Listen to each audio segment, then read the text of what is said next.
Assalamualaikum warahmatullahi wabarakatuh.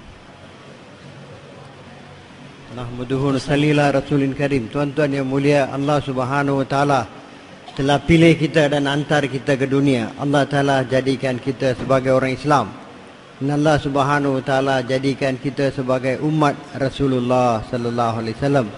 Dan Allah Subhanahu wa taala beri tanggungjawab kepada kita untuk menyampaikan agama kepada semua manusia di seluruh alam.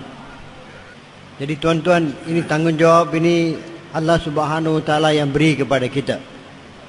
Seperti mana kita diberi tanggungjawab untuk puasa, mayang, puasa, zakat, haji, baca Quran, zikir dan sebagainya. Ini pun tanggungjawab kita. Begitu juga Allah Subhanahu wa taala telah beri kepada kita tanggungjawab untuk sampaikan kalimah kepada semua manusia di seluruh alam, untuk wilayah kalimatullah, untuk meninggikan nama Allah di seluruh alam, usaha untuk itu, dan untuk sebarkan cara hidup suci murni Rasulullah sallallahu alaihi wasallam di seluruh alam. Allah Subhanahu wa taala telah beri tanggungjawab ini kepada kita.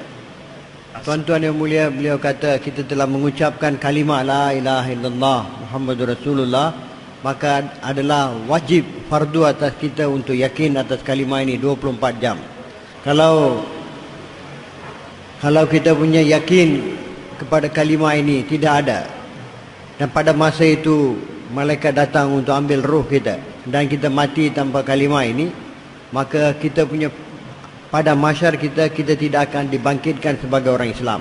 Kalaulah kita tidak yakin dengan Muhammadur Rasulullah, keyakinan kepada Muhammad Rasulullah sudah jadi lemah atau sudah keluar daripada hati kita, dan malaikat maut ambil nyawa kita, maka kita tidak akan dibangunkan sebagai orang yang yakin dengan kerasulan baginda sallallahu alaihi wasallam. Jadi tuan-tuan yang mulia, dalam Muhammad Rasulullah kita yakin bahawa baginda Muhammad sallallahu alaihi wasallam adalah Rasulullah. Seperti mana, dan juga bahawa baginda Rasulullah sallallahu alaihi wasallam adalah rasul yang akhir. Seperti mana kita kena yakin bahawa Nabi Muhammad sallallahu alaihi wasallam adalah Rasulullah, begitu juga kita kena yakin bahawa Rasulullah sallallahu alaihi wasallam adalah nabi yang akhir. Kita mau yakin atas nabi khataman nabiyyin, bahawa Nabi sallallahu alaihi wasallam nabi yang akhir. Siapa yang yakin bahawa baginda sallallahu alaihi wasallam adalah Rasulullah, tapi dia tidak yakin bahawa baginda sallallahu alaihi wasallam adalah rasul yang akhir, maka dia bukan orang Islam. Seperti mana bila kita kata baginda sallallahu alaihi wasallam adalah nabi yang akhir, wajib kita yakin, fardu kita yakin bahawa Rasulullah sallallahu alaihi wasallam nabi yang akhir. Begitu juga tuan-tuan yang mulia, adalah kita diperintah, bila kita kata nabi sallallahu alaihi wasallam nabi yang akhir, maka kita tanggungjawab kita, wajib atas kita untuk buat usaha untuk menyampaikan kalimah ini, untuk usaha atas agama, untuk sebarkan agama pun jadi tanggungjawab kita. Kita adalah makmur, maknanya kita diperintah oleh Allah. Kita diperintah oleh Allah untuk menyampaikan kalimah ini di seluruh alam. Kita diberi tanggungjawab oleh Allah Subhanahu wa taala untuk sampaikan kalimah ini di seluruh alam. Usaha untuk sampaikan kalimah seluruh alam, Allah Taala telah pilih kita dan perintah kita untuk buat. Jadi tuan-tuan, kita ini diperintah oleh Allah untuk bertanggungjawab atas agama seluruh alam. Maknanya 24 jam. Tanggungjawab ini atas kita 24 jam. Kita bukan, ini kita ditashkil. Maknanya Allah Subhanahu wa taala telah beri perintah ini atas kita 24 jam. Kita bertanggungjawab bukan hanya untuk 4 bulan 40 hari saja. 24 jam kerja ini jadi tanggungjawab kita. Kalau di satu kampung ada hanya satu orang Islam, maka jadi tanggungjawab dia untuk usaha untuk sampaikan kalimah ini seluruh alam. Kalau dalam seluruh dunia ini ada hanya satu orang Islam saja, dia bertanggungjawab untuk sebarkan kalimah ini, sebarkan agama ini di seluruh alam. Seperti mana Rasulullah sallallahu alaihi wasallam seorang saja, tapi baginda sallallahu alaihi wasallam berusaha untuk sampaikan kalimah di seluruh alam. Begitu juga, walaupun ada hanya seorang dalam dunia orang Islam, dia bertanggungjawab untuk hidupkan, sebarkan agama di seluruh alam. Kalau ada seorang wanita yang tua, sakit, hanya seorang saja, wanita tua yang sakit. Tuan-tuan yang mulia, ada tak dia bertanggungjawab untuk sebarkan, hidupkan agama di seluruh alam ataupun tidak? Bukankah dia bertanggungjawab untuk sebarkan agama di seluruh alam? Jadi tuan-tuan, beliau kata jemaah yang pertama dari Pakistan, mereka pergi ke Belarus. Belarus ini satu negara berhampiran dengan Rusia. Dan di sana ada lebih kurang 30 keluarga Islam. Satu bandar, dan mereka telah buat satu masjid. Dan pengurusi masjid itu satu wanita, perempuan tua, 90-95 tahun umur dia. Dan dia telah ceritakan kisah dia. Dia kata bila Rusia telah bebas, maknanya mereka telah bagi kebenaran untuk amalkan Islam, maka dia fikir, saya satu orang Islam. Timbul dalam diri dia jazbah, keinginan, saya orang Islam. Padahal dia tak tahu mengucap kalimah, tak tahu semayang, tapi dia ada kesedaran, saya orang Islam dan saya kena buat sesuatu. Mula datanglah keinginan dalam itu. Kerana apa? Dia tak tahu baca kalimah, semayang, kerana berpuluh tahun Rusia ini, komunis ni, mereka telah tindas orang Islam dan mereka telah cuba untuk hapuskan Islam. Tidak ada hafiz, tidak ada alim, tidak ada agama. Mereka cuba nak hancurkan agama. Oleh kerana itu, mereka semua sudah lupa Islam. Perempuan tua pun tak tahu kalimah, tak tahu semayang, tapi dia tahu dia Islam. Jadi perempuan tua ini telah pergi jumpa dia orang, mereka punya kerajaan, pemerintah, minta izin, saya orang Islam, saya ingin nak buat satu masjid. Jadi pihak berkuasa kata, kamu boleh buat masjid, tapi kamu kena buat satu persatuan, persatuan, lebih 20 orang punya persatuan, kami akan bagi kebenaran. Dia pun telah pergi. Siapa pun tak tahu kalimah, siapa pun tak tahu semayang, maka dia pergi rumah ke rumah. Dia bagi tahu kaum dia, kaum Tartar, bagi tahu, kamu orang Islam dan saya ingin untuk buat satu persatuan supaya boleh buat masjid. Dia pergi rumah ke rumah, jumpa mereka dan ambil tanda tangan mereka. Dah dapat tanda tangan 20 orang, dia pergi ke pihak berkuasa dan mereka kata, sekarang kamu sudah ada persatuan, kami pun benarkan kamu buat masjid. Jadi dia pun sudah dapat kebenaran untuk buat masjid. Dia pun telah cari di bandar, tanah mahal, bangunan pun mahal. Jadi dia pun cari sampai dia di luar bandar ada satu bangunan yang lama, dapat harga yang murah. Dia pun telah kembali kepada pihak berkuasa, bagi tahu mereka, saya dapat satu tempat di mana saya nak beli dan jadikan sebagai masjid.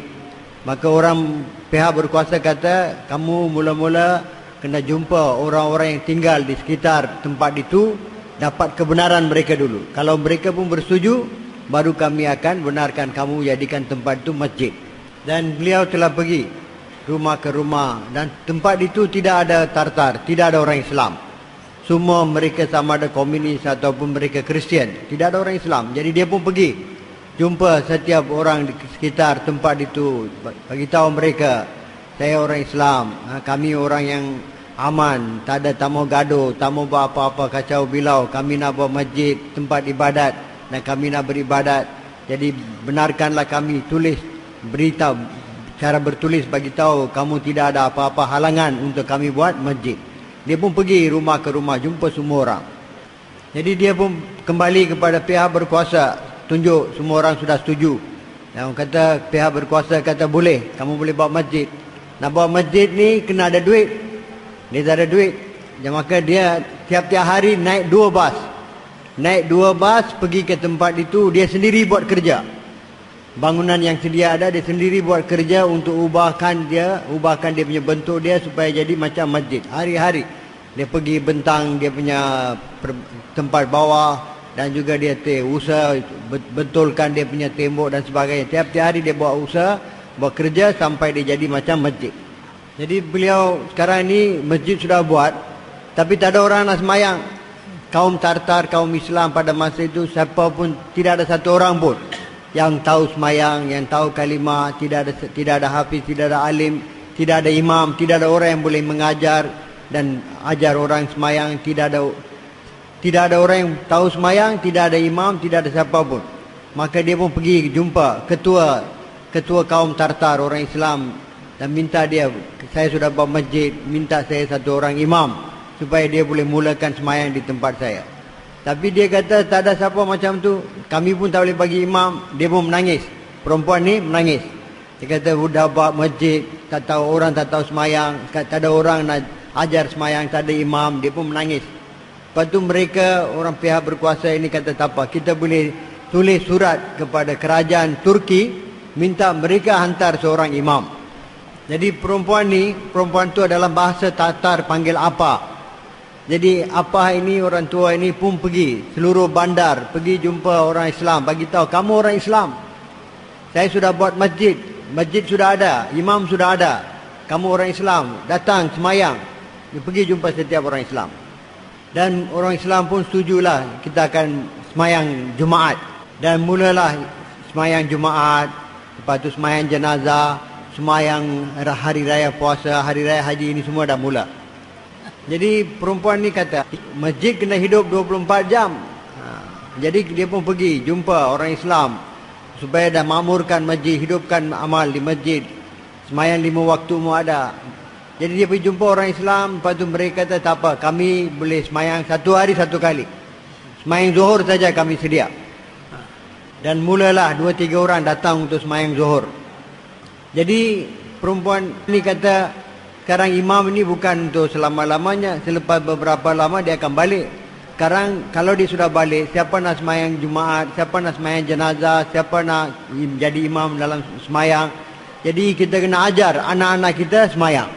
Bila jemaah kami sampai, ada 1 waktu semayang saja hidup, dan 2 orang muda belajar semayang daripada imam. Jemaah kami pun sampai, sudah ada tempat untuk kami tinggal, buat usaha. Kami telah usaha jumpa orang Tartar dan telah berjaya untuk mengajar kalimah kepada ramai di antara mereka, ajar semayang kepada ramai di antara kita. Jadi semua pahala ini siapa akan dapat? Itu apa? Perempuan tua itu. Jadi tuan-tuan yang mulia, setiap kita sedar, memfaham, kita bertanggungjawab untuk hidupkan, sebarkan agama di seluruh alam. Dan setiap kita dengan perasaan tanggungjawab ini, tiap-tiap hari kita kena bagi dakwah, pergi jumpa orang dan dakwah mereka, bagi tahu mereka Allah lah yang buat segala-galanya. Semua selain daripada Allah tak boleh buat apa-apa. Dialah yang mencipta langit dan bumi dan semua segala-galanya dicipta oleh Allah dengan kudrat dia. Dan Allah lah yang mengendalikan semua yang dicipta oleh Allah di bawah kuasa Allah, dikuasai oleh Allah. Allah yang menggunakan semua ciptaan dia mengikut kehendak dia. Dialah memelihara, dia pelihara dengan kudrat dia. Dia yang tunaikan segala keperluan kita dengan kudrat dia. Allah Subhanahu Wa Taala yang buat segala-galanya. Semua keadaan yang datang kepada kita datang daripada Allah. Keadaan senang, keadaan susah, keadaan baik, keadaan tak baik, sehat, sakit, ketenangan, kerisauan, semua kemuliaan, kehinaan, hayat, maut, semua keadaan ini pun datang daripada Allah. Allah lah yang buat segala-galanya. Allah yang kejayaan semua di tangan Allah.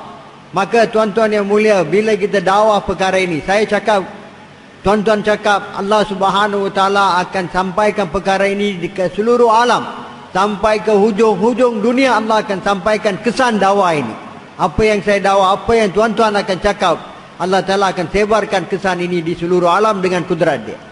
Bila kita dakwah, Allah lah yang buat segala-galanya. Semua selain daripada Allah tak boleh buat apa-apa. Kejayaan, kemuliaan semua daripada Allah. Allah Ta'ala yang memelihara. Dia buat segala-galanya. Bila kita dakwah ini tuan-tuan yang mulia, nur dakwah ini akan tersebar di seluruh alam. Akan bergerak, akan sebar seluruh alam. Dan tuan-tuan, hati-hati yang lembut, Allah Ta'ala akan masukkan nur ini dalam hati-hati mereka. Allah akan bagi hidayat kepada mereka.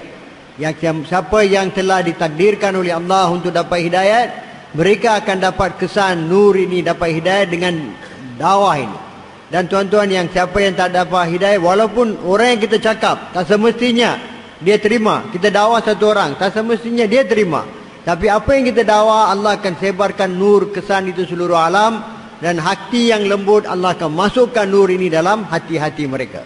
Dalam setiap amalan, dalam amalan dakwah ini ada kesan. Setiap amalan orang Islam ini dia dakwah. Jadi tuan-tuan yang mulia, bila kita ikut Rasulullah sallallahu alaihi wasallam, Allah Taala perintah kita ikut Nabi. Ikut Nabi zahir dan batin, di luar dan dalam. Muasyarat Nabi, kita kena hidupkan cara Nabi, pakaian kita, luar kita pun macam Nabi, dalam kita pun macam Nabi.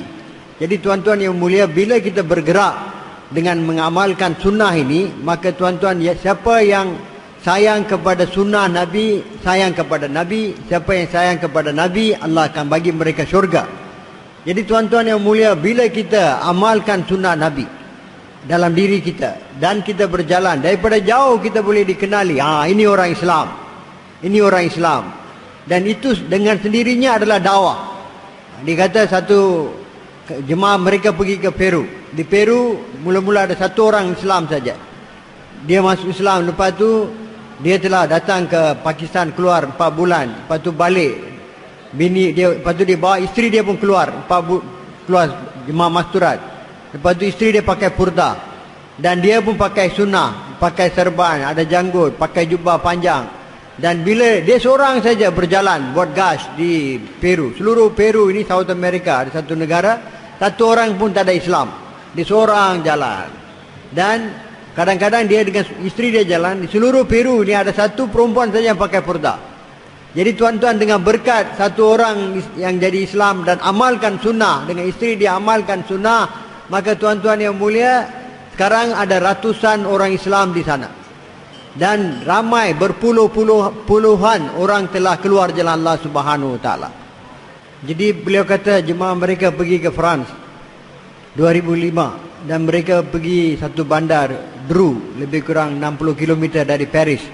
Dan di sana mereka telah kumpulkan orang-orang muda, orang-orang muda keturunan Arab, Tunis, Marrakesh dan sebagainya. Mereka pakai serban, pakai baju, jubah, muka mereka ada berjanggut, muka mereka bercahaya nur. Ramai 2,000 orang, 3,000 orang. Masjid besar, masjid macam ni, penuh dengan orang-orang muda dengan pakaian ikut sunnah, jubah, janggut, serban dan sebagainya. Tengok muka mereka pun muka penuh dengan nur. Tuan-tuan yang mulia, orang-orang syurah, orang France bagi tahu mereka, bagi tahu jemaah ini bahawa tiap-tiap hari ini orang-orang muda ini, apabila mereka buat gas di lorong-lorong di Paris dengan pakaian sunnah mereka, dengan rendahkan pandangan mereka, dengan jaga mata mereka, hari-hari perempuan telefon masjid, mereka kata, siapa mereka ni? Kami lihat mereka ni, kami dapat ketenangan. Dan tidak ada satu hari pun yang mana tidak ada orang masuk Islam. Maknanya hari-hari orang masuk Islam dengan berkat hanya pemuda-pemuda ini dengan pakaian sunnah mereka, mereka bergerak di lorong-lorong di Paris, orang masuk Islam. Jadi tuan-tuan yang mulia, bila dalam dakwah ada nur, dalam sunnah ada nur, bila kita ada jazbah untuk dakwah dalam hati kita, dan kita ada kerisauan Rasulullah sallallahu alaihi wasallam dalam hati kita, dan kita bergerak dengan pakaian sunnah, dengan amalkan sunnah dalam zahir kita, tuan-tuan yang mulia, dengan ini Allah akan sebarkan agama. Manusia akan tertarik kepada Islam bila kita bergerak saja dengan perasaan ini, dengan risau ini, dengan jazbah ini, dan juga dengan pakaian kita, dengan ikut sunnah Nabi kita bergerak, maka Allah Ta'ala akan sebarkan kesan ini di seluruh alam. Tuan-tuan yang mulia, beliau kata, Allah Ta'ala beritahu kepada Nabi Daud AS, wahai Daud, aku telah jadikan satu Nabi yang terakhir, Nabi yang mulia, dan aku telah jadikan umat kepada Nabi itu, yang mana saya beri kepada mereka fardu yang saya bagi kepada Nabi-Nabi dulu, iaitu dakwah. Dan saya beri kepada mereka nafil yang saya bagi kepada Nabi-Nabi dulu, iaitu sembahyang tahajud. Dan dengan mereka punya usaha, Allah Ta'ala hidup, Allah kata, aku akan hidupkan mereka dengan agama, akan hidup dengan usaha mereka. Tuan-tuan yang mulia, nur yang ada dalam wajah-wajah tuan-tuan, dengan ini kita boleh kenal tuan-tuan orang yang buat usaha agama. Dengan nur ini, bila tuan-tuan bergerak dengan ikut sunnah, dengan muasyarat cara hidup Nabi, dengan nur dakwah ini, bila tuan-tuan bergerak di seluruh alam, Allah akan sebarkan, hidupkan agama. Beliau kata, kami pergi ke Jordan, jemaah kami, dan sampai sana kami susah hati, jemaah pun susah hati, tak ada rahbar. Jadi saya bagi tahu jemaah, tunggu sekejap, saya boleh bagi tahu siapa kita punya rahbar. Jadi saya tengok dalam bazar, nah ni kita punya rahbar. Boleh kenal dengan dia punya nur dalam wajah dia. Dengan wajah dia ikut sunnah. Dan dia punya pakaian dia, dengan topi dia. Kita pun panggil dia, lepas tu kenal, memperkenalkan diri kita, tanya dia, dia kata yang memang betul. Macam saya memang belajar di Pakistan, di Islamic University. Dan saya sudah keluar 40 hari semasa saya belajar di sana. Dan dia tanya, macam mana Tuan boleh kenal saya? Saya tengok kamu punya nur. Nur dakwah ini ada di atas muka kamu. Jadi tuan-tuan yang mulia, batil ini, orang-orang berlawanan, orang musuh Islam ke batil ini, usaha mereka ialah untuk menjauhkan kita daripada amalan sunnah muasyarat Nabi. Pakaian cara sunnah, cara hidup kita cara sunnah. Itulah mula-mula sekali mereka akan mula macam mana nak rosakkan. Mereka tak kisah, semayang nak semayanglah. Ibadat ke semayang semua buat. Tapi kamu punya cara hidup kena ikut kami. Macam mana ayat Quran yang beliau baca tadi, mereka ini Yahudi dan Nasrani, mereka memang takkan rela dengan kita amalkan cara kita. Mereka tak akan puas hati sehingga kita ikut tamadun mereka, cara hidup mereka. Jadi tuan-tuan, itulah serangan mereka yang pertama, macam mana nak jauhkan kita daripada cara hidup Nabi, muasyarat Nabi. Jadi tuan-tuan yang mulia, bila kita dengan jazbah ini, dengan risau untuk dakwah ini, dengan bawa dakwah ini, dengan nur kita, dengan nur amalan Nabi sallallahu alaihi wasallam, cara Nabi, pakaian kita, rupa kita, pakaian kita, cara hidup kita macam Nabi, sunnah Nabi. Bila kita bergerak seluruh alam, tuan-tuan yang mulia, Allah akan sebarkan agama. Allah akan hidupkan agama di seluruh alam. Jadi beliau kata, setiap amalan dalam Islam ada dakwah. Allah Subhanahu wa taala, Allah Taala beritahu kepada Nabi Isa alaihissalam, aku telah beri kepada umat Nabi Muhammad sallallahu alaihi wasallam semayang, yang mana azan saya bagi kepada mereka, azan yang tak pernah bagi kepada umat yang lain, yang mana azan ini akan berkumandang di udara, seruan kepada semayang. Dan saya telah bagi mereka semayang, yang mana dalam semayang saf-saf mereka seperti saf-saf dalam jihad. Saf dalam semayang macam saf dalam jihad. Dan juga saf-saf dalam jihad ni seperti mana saf para malaikat. Ya tuan-tuan yang mulia, Allah Ta'ala telah beri kepada umat ini azan, tak pernah bagi kepada umat-umat yang lain. Setiap waktu, setiap ketika azan dilaungkan di seluruh dunia. Seluruh dunia azan dilaungkan, berkumandang di udara setiap ketika. Jadi tuan-tuan yang mulia, beliau kata, jemaah beliau pergi ke Detroit. Di sana azan ni dalam masjid saja. Tak boleh azan, speaker ni mesti dalam masjid saja. Maka mereka pergi satu masjid di mana ada speaker, azan dilaungkan di luar masjid. Atas minara ada speaker yang suara boleh dengar di luar. Saya pun tanya, macam mana semua masjid lain azan dalam, masjid ni dia punya speaker di luar, boleh dengar di luar. Maka orang sana bagi tahu ini ada satu kisah, macam mana boleh berlaku macam ni. Jadi masjid ini dulu gereja. Dan kami telah beli masjid ini jadikan sebagai gereja ini, kami telah beli jadikan masjid. Dan juga apabila kami telah beli jadikan masjid, kami letak speaker di luar dan kami azan. Satu orang padri daripada satu gereja yang berampiran, dia telah datang, kata, ini kamu azan ni mengganggu kami, ganggu tidur kami, ganggu kami. Jadi kamu tak boleh azan macam ni, azan di luar. Disuruh turunkan speaker. Orang muda, orang Islam ni, dia kata tak boleh. Dia tak mau turunkan. Kenapa kita kena turunkan speaker ini? Dia kata tak boleh, kamu kena turun. Jadi bertengkar. Akhirnya orang Kristian sudah bawa kes ni ke mahkamah, bahawa orang Islam ni mereka azan, dan azan mereka mengganggu kami, tak boleh tidur dan sebagainya. Bila dah sampai di mahkamah, satu orang American kulit putih, dia telah bangun. Dia kata orang gereja ini selalu mereka bunyi loceng mereka, tak pernah orang Islam tak pernah komplain. Dan bila mereka azan ini, orang ini komplain, nampak orang Islam lah yang benar, orang Kristian ini tak benar. Dia sendiri bagi tahu, orang Amerika.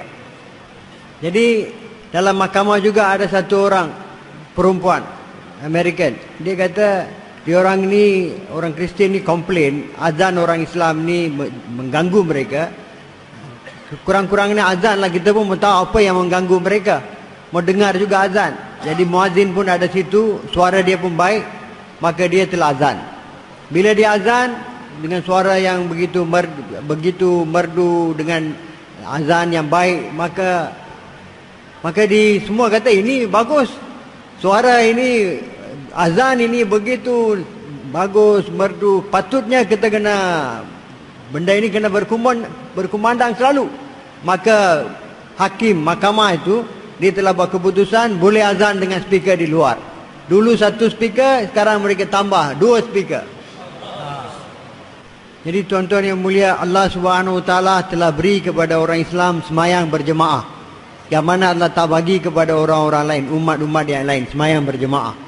Dan dalam semayang berjemaah, kita 5 waktu kita berbondong-bondong datang ke masjid, ramai-ramai datang ke masjid, kita hidupkan semayang. Begitu juga hari Jumaat, begitu juga hari raya puasa, hari raya haji, kita datang ke masjid. Dan melihat ini, tuan-tuan yang mulia, hati orang-orang batil akan goncang. Mereka goncang hati mereka bila tengok saja orang Islam ramai-ramai datang semayang berjemaah. Beliau kata satu orang Kristian, dia telah datang ke Pakistan. Padri Kristian datang ke Pakistan, dia telah masuk Islam, lepas tu dia telah keluar 4 bulan, lepas tu dia telah balik ke France. Maka jemaah jalan kaki pertama dari Pakistan yang bergerak dari London ke Saudi Arabia tahun 1975, jemaah yang pertama. Maka bila jemaah pertama itu pergi, maka orang Raibin bagi tahu ada satu orang padri Kristian yang telah masuk Islam, dia tinggal di satu bandar lebih kurang 100 batu jauh daripada Paris. Kamu pergi jumpa dia, sampaikan salam kami kepada dia. Maka jemaah itu pergi cari dia. Dia sudah tua sangat, tapi dia gembira, suka kerana orang Raibin masih ingat dia lagi. Dan dia pun cakap dengan jemaah. Sebelum jemaah itu balik, dia kata, saya bagi tahu kamu, nasihatkan kamu, satu, kamu jangan tinggalkan pakaian sunnah ini. Jangan kamu tinggalkan pakaian sunnah dalam apa keadaan pun. Yang kedua, kamu jangan tinggalkan azan dan semayang berjemaah. Mana-mana kamu pergi pun azan dan semayang berjemaah. Kerana batil, orang-orang batil ini bila mereka tengok orang Islam dengan pakaian sunnah mereka, dan apabila orang kafir, orang batil tengok orang Islam azan dan semayang berjemaah, hati mereka akan goncang. Mereka goncang dengan ketakutan. Dia kata ada jemaah pergi ke Amerika, ada kawan dia jelas jadi amir, tapi sekarang dia sudah meninggal. Jemaah pergi Amerika, mereka pergi satu tempat, sudah waktu asar, mereka nak semayang, tak ada tempat, mencari-cari, jumpa satu stesen minyak, dan mereka pergi sana, letak bedding, nak ambil wudu, nak semayang, letak bedding saja, dia punya tuan stesen minyak tu, dia pun terus lari. Dia ingat dia orang ini semua hippie. Dia kata, sini tak boleh tidur sini. Kamu ni tak boleh letak bister, tempat tidur di sini. Ini tu tak boleh. Maka dia orang kata, kami bukan mau tidur sini. Kami nak gunakan air kamu dan kami nak semayang. Lepas tu kami akan jalan. Lepas tu dia pun setuju. Lepas tu mereka ambil wudu. Basuh tangan, basuh kumur mulut. Dia tengok macam mana basuh muka semua, dia tengok. Lepas tu satu orang jemaah azan, dia dengar azan. Lepas tu satu orang jadi imam, dia orang semua semayang. Bila mereka ruku, dia tunduk bawah tengok apa dia orang buat ni. Dah habis semayang semua, dia tanya, siapa kamu punya ketua? Ni Amir Sab, ketua. Apa kamu buat tadi? Kami semayang, kami sujud di hadapan pencipta kami, pencipta yang berkuasa, yang memelihara.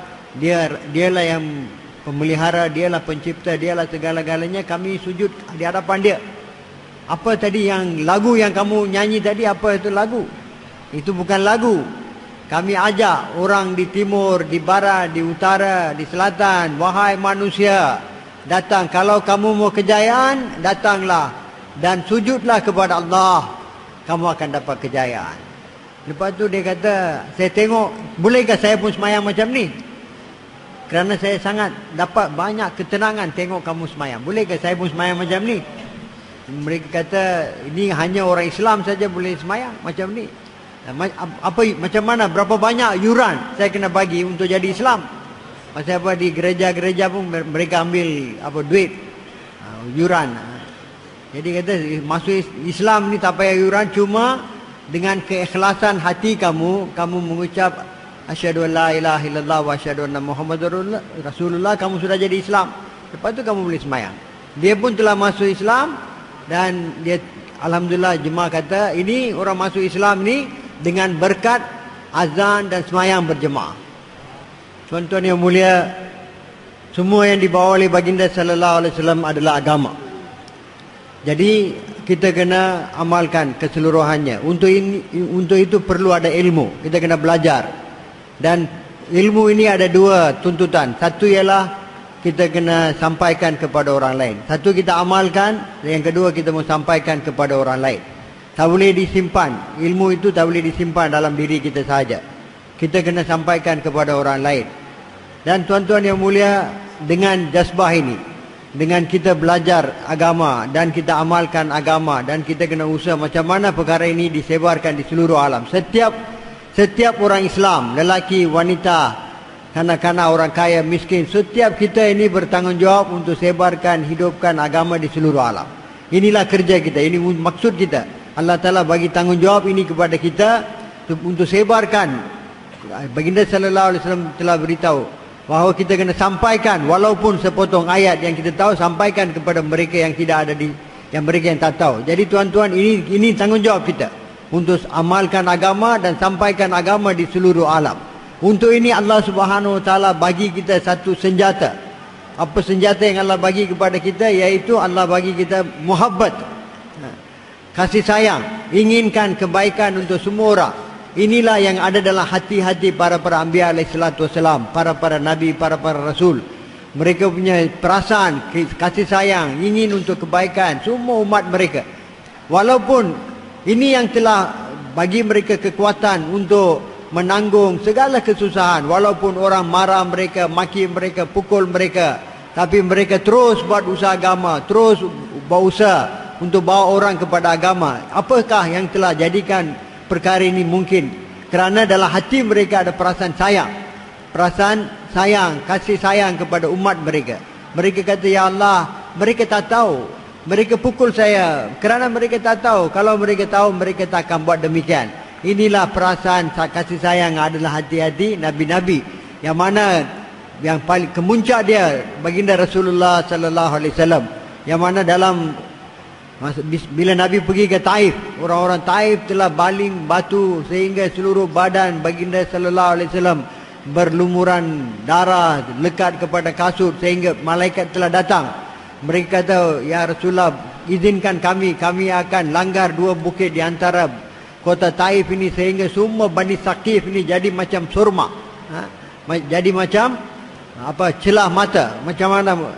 Baginda sallallahu alaihi wasallam kata, ya Allah, baginda telah bangun, ya Allah, mereka tak tahu, ya Allah, mereka buat ini semua kerana mereka tak tahu, jangan musnahkan mereka. Jadi tuan-tuan, inilah keinginan kebaikan yang ada dalam hati-hati para nabi, para rasul. Keinginan untuk kebaikan. Mereka ada sayang kepada umat mereka. Dan agama itu apa tuan-tuan? Agama itu ialah nasihat. Maknanya agama itu yang sebenarnya ialah kita ingin untuk kebaikan orang lain. Kita mahu semua orang dapat kebaikan. Jadi tuan-tuan yang mulia, dengan perasaan ini dalam hati kita, dengan keinginan ini dalam hati kita, keinginan untuk kebaikan, kita mahu semua manusia dapat kebaikan, semua manusia taat perintah Allah, dapat selamat daripada neraka, masuk syurga. Inilah keinginan baginda sallallahu alaihi wasallam. Inilah mau jadi setiap kita. Mau ada perasaan ini, kasih sayang ini, mau ada keinginan ini, kerisauan ini dalam hati kita, supaya semua manusia di seluruh alam masuk, mereka taat perintah Allah, tinggalkan larangan Allah, mereka dapat masuk syurga, selamat daripada neraka.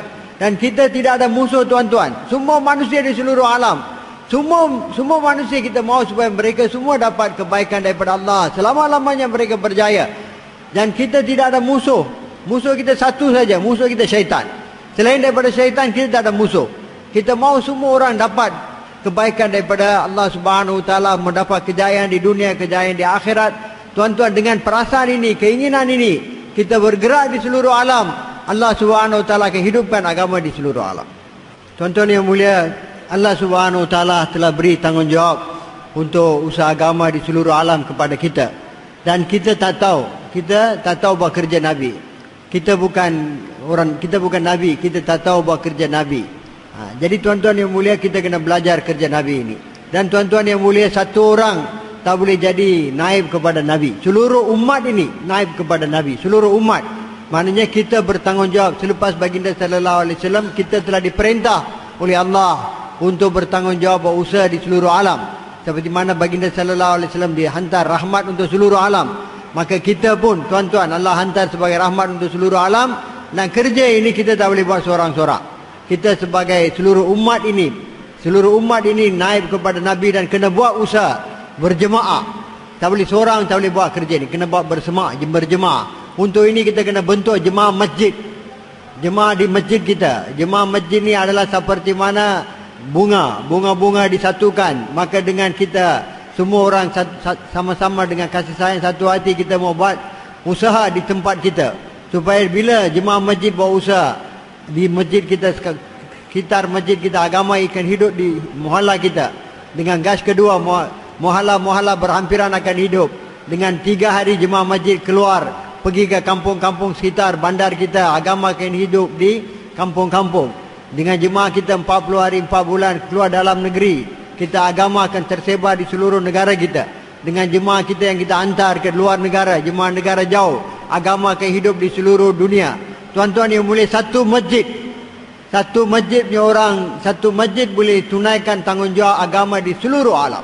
Dan seperti mana ada jemaah di masjid, begitu juga ada jemaah di rumah. Jemaah di rumah, seperti mana jemaah masjid ada boleh buat usaha di luar, macam tu juga di rumah. Suami, isteri, anak-anak, semua ini satu jemaah. Dengan adanya jemaah di rumah, maka tuan-tuan agama akan hidup dalam rumah kita. Jadi tuan-tuan yang mulia, dalam rumah kita, beliau kata dalam dunia ini wanita lebih ramai daripada lelaki, dan anak kanak-kanak lebih ramai daripada wanita. Jadi tuan-tuan yang mulia, kalau kita tak usaha atas wanita ini dan kanak-kanak ini, maka satu bahagian besar daripada umat ini akan tertinggal daripada usaha agama, jauh daripada usaha agama. Kalau hanya lelaki saja buat usaha agama, kurang daripada 1/3 daripada umat akan buat usaha agama. Dan kalau hanya 1/3 atau kurang buat usaha agama, dan agama hidup dalam 1/3 daripada umat ini, macam mana agama boleh hidup di seluruh dunia? Agama akan hidup di seluruh dunia apabila setiap golongan, setiap lapisan, setiap jenis orang, mereka semua amalkan agama, baru agama yang sempurna akan hidup di seluruh dunia.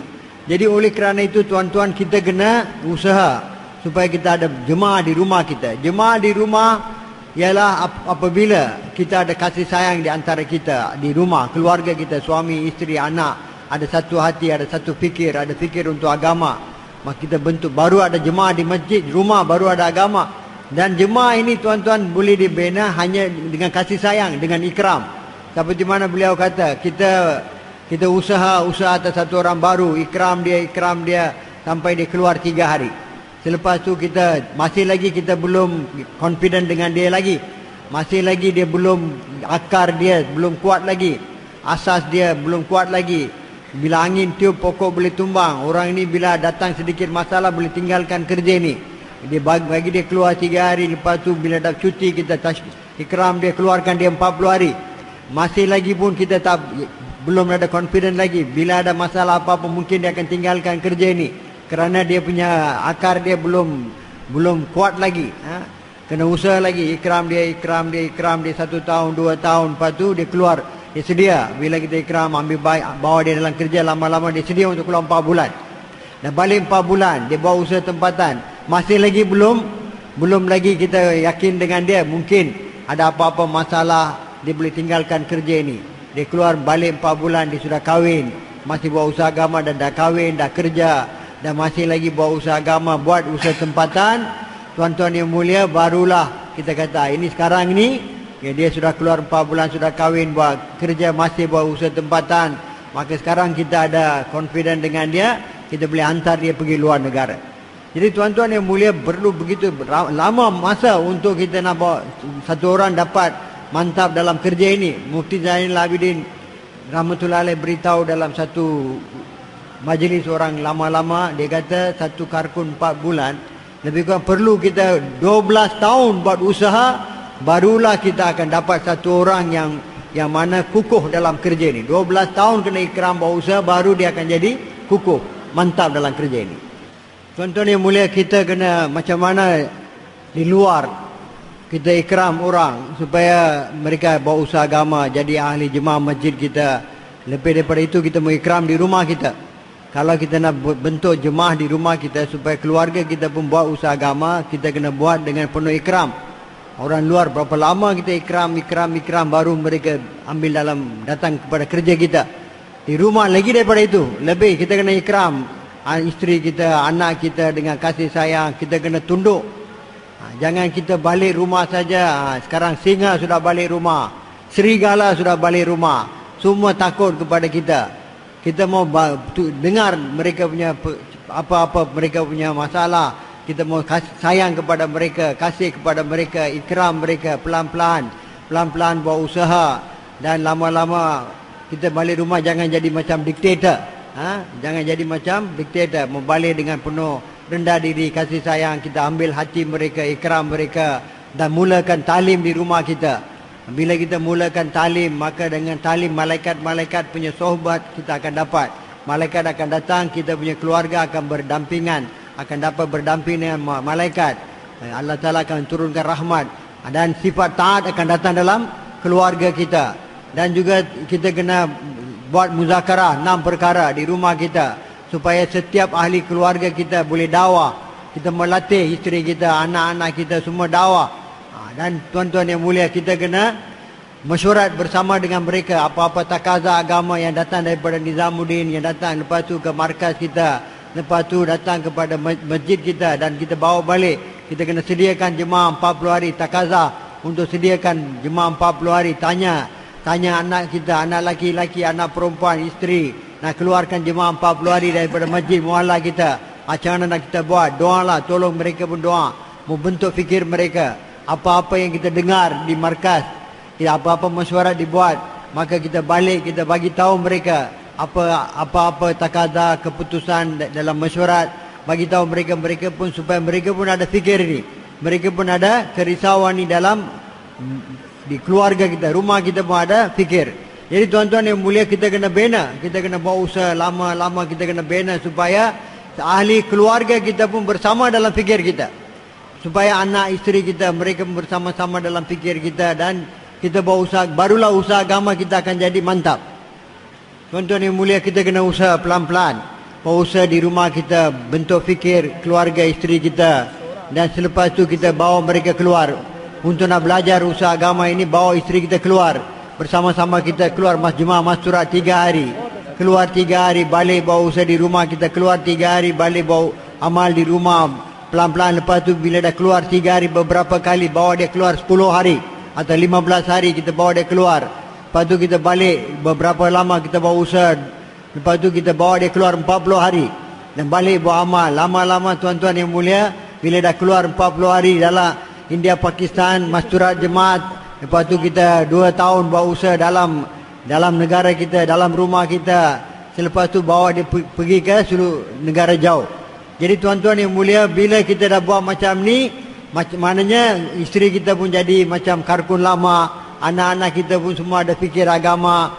Maka bila kita balik ke rumah kita, macam mana kita pergi masjid, semua ada karkun-karkun lama semua. Kita ada kasih sayang dalam masjid, kita buat usaha agama dengan baik, dengan begitu seronok. Macam itulah bila balik rumah, isteri kita pun sama fikir dengan kita, anak kita pun sama fikir dengan kita. Jadi macam mana masjid jadi contoh seperti syurga, macam rumah kita pun akan jadi macam mana syurga. Balik rumah saja kita rasa ketenangan, kita akan rasa seronok, kerana semua ada fikir yang sama, satu hati. Jadi tuan-tuan yang mulia, kita mau tengok setiap kita ini 2 kali keluar jemaah 3 hari lelaki, bulan yang ketiga mau keluar jemaah masturat. Jadi tuan-tuan, kalau satu markas 30 jemaah keluar, 30 jemaah 3 dalam bulanan, maknanya dalam satu bulan kena ada 10 jemaah masturat. 1/3 mestilah masturat. 30 jemaah lelaki, maknanya 10 jemaah masturat. Kalau nak tengok kerja mana-mana markas, sama ada kerja jalan di atas arah yang betul, maka tengok dia punya ratio jemaah lelaki berapa, jemaah masturat berapa.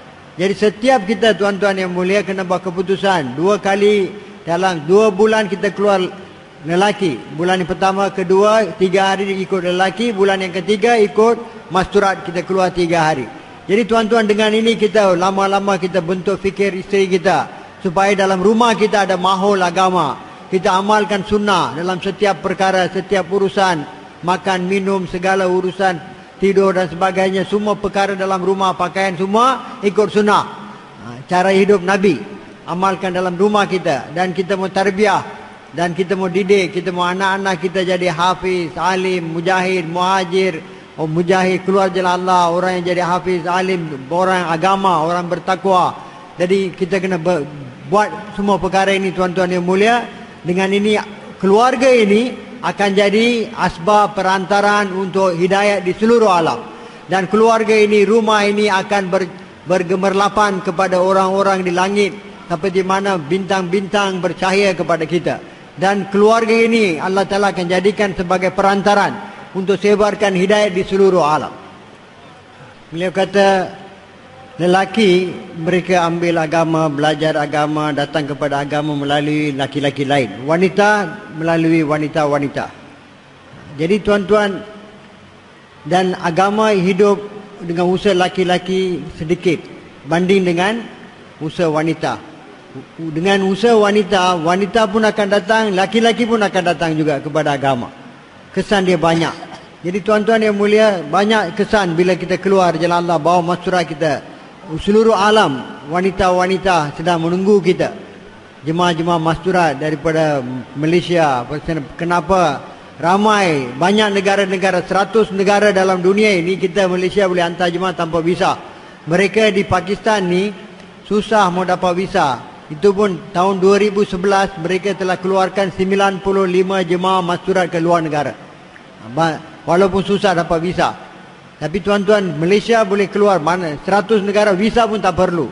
Jadi kena banyak usaha tuan-tuan, kerana wanita punya jemaah banyak kesan dia. Beliau kata mereka pergi tahun 90, jemaah masturat pergi, beliau punya jemaah pergi ke Nigeria. Sebelum tu mula-mula jemaah Pakistan pergi sana tahun 56.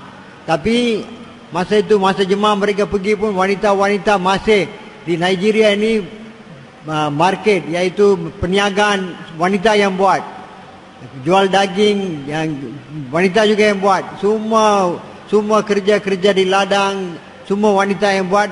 Laki-laki duduk rumah jaga anak, semua kerja wanita buat. Pakaian mereka sampai seolah-olah tak pakai, itu macam tu punya keadaan wanita.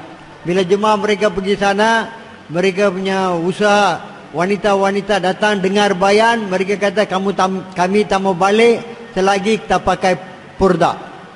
Dan juga mereka sampai pukul 2 pagi jemaah mereka jahit purda untuk wanita-wanita Nigeria. Dan juga 40 jemaah telah keluar, dan juga jemaah pun datang ke Pakistan selepas mereka keluar di sana.